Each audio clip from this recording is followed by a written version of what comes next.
In 1839, Clinton, Iowa was a sleepy little river town with a few cabins, a couple of stores, and a tavern.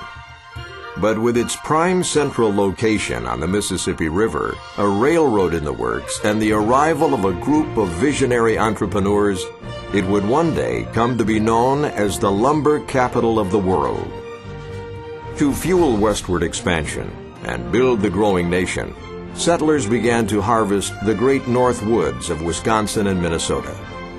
Since rivers provided a way to transport the logs, sawmills sprang up all along the Mississippi River, and towns grew up around them to support the growing population of loggers and mill workers. Much of the vast pine forests of the great north woods passed through Clinton sawmills and provided the lumber for building homes, businesses, and cities like Chicago and Kansas City. From the 1850s to the 1890s, there were close to 20 mills operating in Clinton and nearby towns like Hometown. We've had 3 generations of our family in the sawmill business. We moved to Hometown in 1933, so my father took over at that time. And at that time, there were about as many horse-drawn wagons as there were motorized vehicles. And it was always interesting to see them come up the road and most often turn into the mill. There, they unloaded their logs in back of the mill in the log piles. When the lumber went through the saws, it was quite a loud kind of a whining sound. And a good part of the time during the day, you would hear these sounds all over town for quite a distance. It was so common that you didn't even think about it. Logging was hard, sometimes dangerous work. Lumberjacks lived in primitive logging camps, moving often to wherever they could find work. Raftsmen were responsible for lashing the logs into huge rafts and steering them safely downriver to the mills. Mill workers worked long hours to keep up with the demand for lumber in boom towns around the country. The first step when the log reaches the sawmill is to remove the bark and square up the log so that it can be cut into lumber.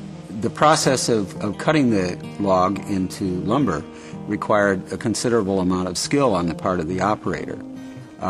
Different kinds of wood had to be handled differently.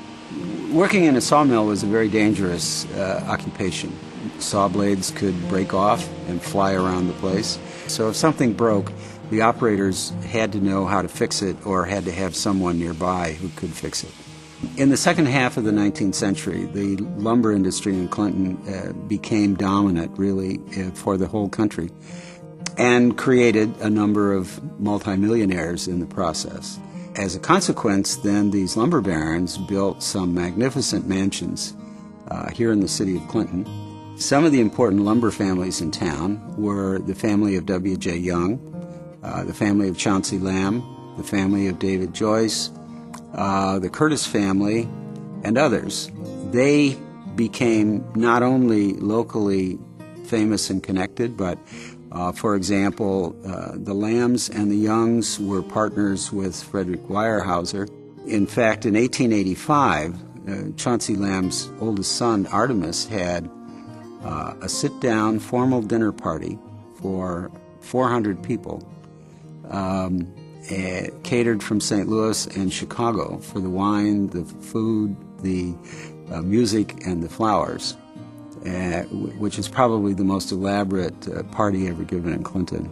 In those days, the contrast between the life and privilege of the owners and the workers presented an enormous contrast. The workers who were only employed for part of the year because of the seasonal nature of the work, who earned very modest wages and lived in very humble houses.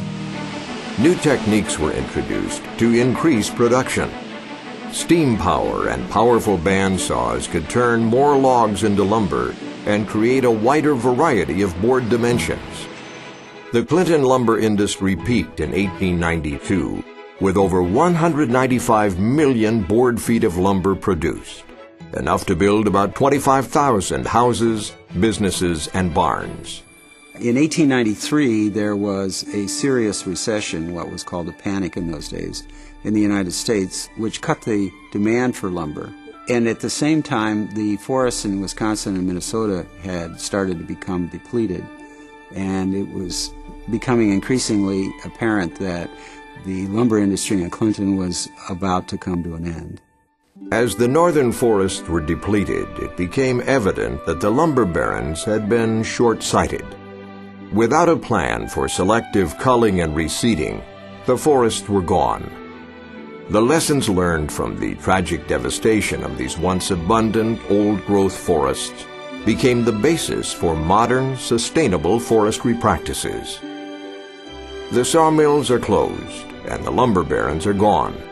But the town they built is still here, as are some of their magnificent Victorian mansions, a reminder of the ambition and hard work of entrepreneurs, workers, and immigrants alike, and the classic American story of a town's boom and bust, and recovery. Welcome to the Sawmill Museum.